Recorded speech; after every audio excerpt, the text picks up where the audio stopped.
Hey guys, what is going on? This is MaddenDvinik. No, I'm not dead. I'm just super duper busy with school.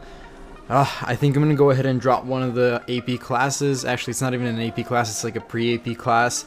And I don't think I'm doing too well in it. And it's taking up a lot of my time and I don't see it being useful in the future. So hopefully they'll give me some time. And no, I don't think it's bad that I'm dropping this class. I'm being honest with you guys here. It's not really gonna help me in the future. So if you guys are really wondering what class that is, it is pre-AP English. And yeah, I don't really know why I picked it. But anyways, let's go ahead and move away from school and actually towards some Clash of Clans content. And up first we have Vision from UN attacking here with balloons and minions. And you did see him deploy 2 lava hounds up ahead. So, you know, it's been, 5 days from the last video, and last time I said that top players are not yet implementing it. In today's raids, you will see probably at least 2 or 3 players using lava hounds in their balloon and minion composition. So, from what I'm seeing is it's very effective in taking out the traps, such as the red balloons and the black balloons up in front, and also luring out the clan castle, but it still doesn't really help with the splash damage. That's kind of what I want to see.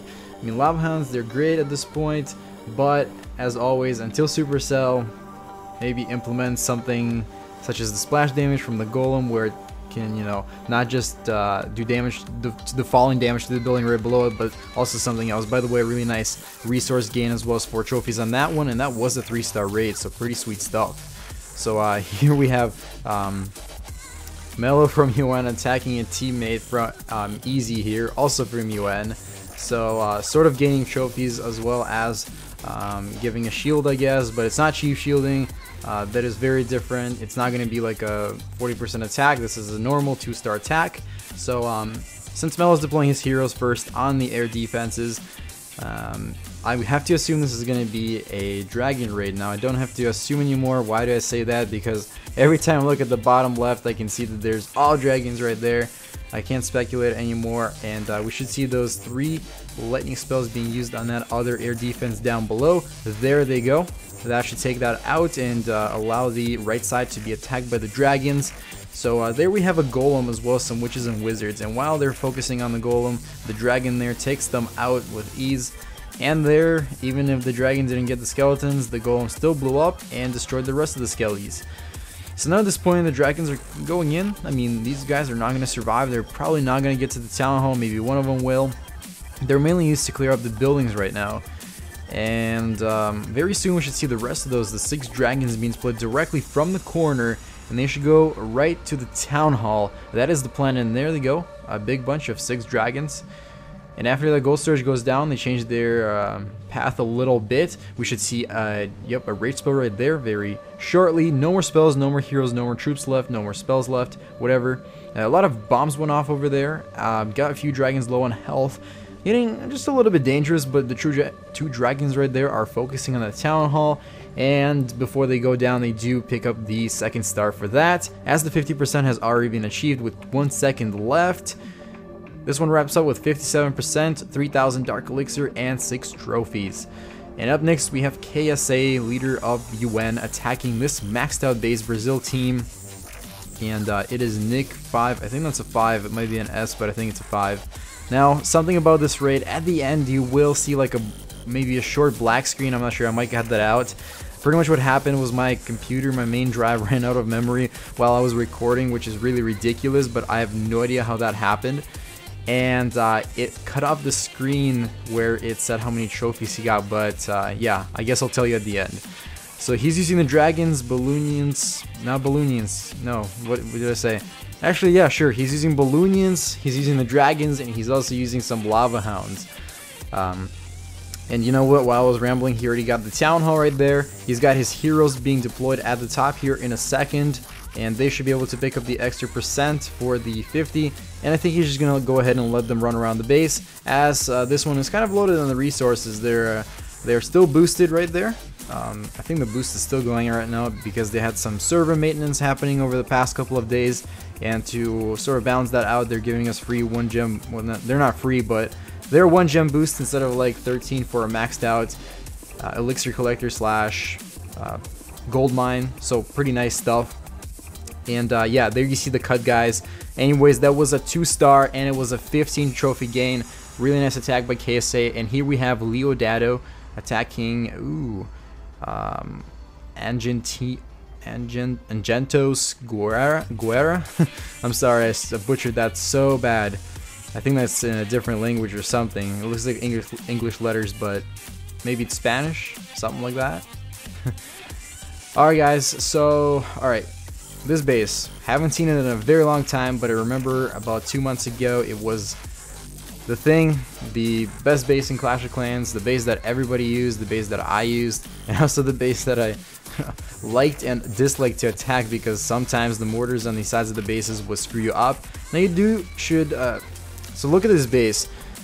In the spot of the cannons on the corners used to be mortars, and that would be used to, when you were luring the enemy clan castle and heroes, those mortars would destroy your witches, and that's what they were for. Now obviously right now you can't lure the heroes, not really. You can still lure the clan castle, but you really don't need that much time to kill it off. So mortars are now placed on the inside and the cannons are on the outside, so that's the only change I see with this base.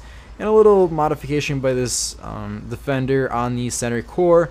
Usually there are Infernos in there, now there are X-Bows. Kind of smart, because, you know, the Infernos will be the last ones remaining other than the X-Bows.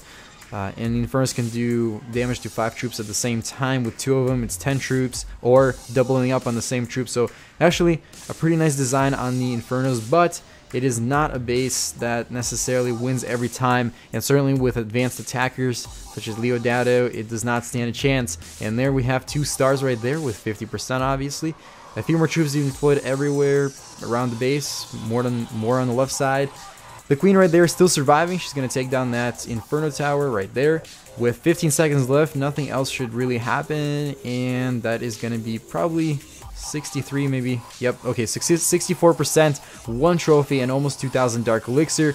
As you see guys, it's still pretty dry. Last episode was about dry trophies, now we're still dry, so I don't know, conditions are not improving. Every Clash of Clans photo that's posted on Facebook is kind of, the top comments on it are either improve the loot in the clan wars, or just improve the loot in the search system. You know, I haven't farmed below sub 200 for a long time now. I haven't been on Mr. Kui for months, and I have no idea how the situation is over there, but you know what, maybe one of the next episodes will be about that, just to check out how the situation is over there and see if the loot is dry down there. I don't think it is. I don't think sub 200 has ever been really affected by any of the updates or changes, but like I said, I'll go ahead and check it out and report back to you guys in the next few videos.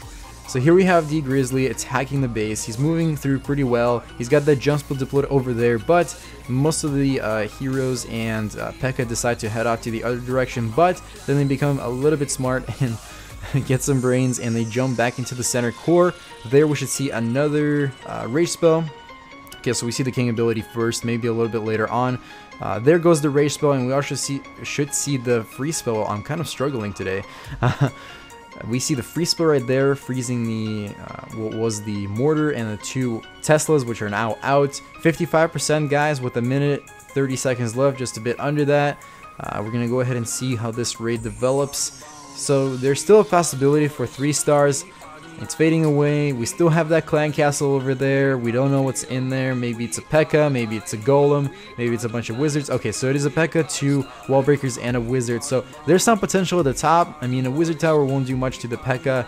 Arch tower and cannon, yeah, they could, but we could assume that the P.E.K.K.A will take them out before the P.E.K.K.A gets taken out. Let's go ahead and see. Alright, so that last cannon is what's probably going to go ahead and kill the king, and then the P.E.K.K.A, because the P.E.K.K.A decided that the that center core stuff is closer to him than the cannon. And yes, indeed, that cannon does kill off the king, and it also goes after that P.E.K.K.A. Yup, and the P.E.K.K.A actually takes the revenge on that cannon, destroys it, and that is 90% super close, 12 trophies. And let's go ahead and see the last recording I have for you guys today. We have Babanath from UN here attacking English Rage 2. Now, Daguman, I know you wanted to share a raid. I did record it, and I'll have it in the next episode. Sorry, buddy. I just didn't have time. I had to make this video. Alright, guys, but moving on. So let's take a look at the base. It's kind of like a crab base, and it's more faced towards the top. but I'm not sure if that's the best attack point, and it sure isn't because the attacker here is taking advantage of the left side. Could have also been the right side, doesn't really matter. The base seems to be fairly symmetrical, other than the single target Inferno is on the farther side, the right side, and I don't know, personally, I probably would have attacked on the single Inferno side just because it's a better peace of mind to take that out, so it doesn't take out your P.E.K.K.A or heroes at the end. Just take care of it at the beginning, and then whatever, let the multi-target Inferno burn your heroes, because it really doesn't do that much damage, unlike the single target Inferno does. But there is the 49%, and right after that the 50%, so a really nice attack. With 10 seconds left, we should just see the heroes boosted, pick up a few more resources. In fact, 3,000 plus Dark Elixir on this one, and 200,000 gold. 1 second left, and that will be it for this one. Wow, nice gain, 16 trophies. That is, I believe, the biggest win we've seen today. But that's all for this video, guys. Make sure you drop a like as well as subscribe if you're not yet a subscriber. I'll try to keep the schedule a little bit more tight than I have for the last 5 days because there have been no videos. I really want to apologize for that. But that is all, guys. This is MaddenDvinik, and make it a great clash time or not, the choice is always yours.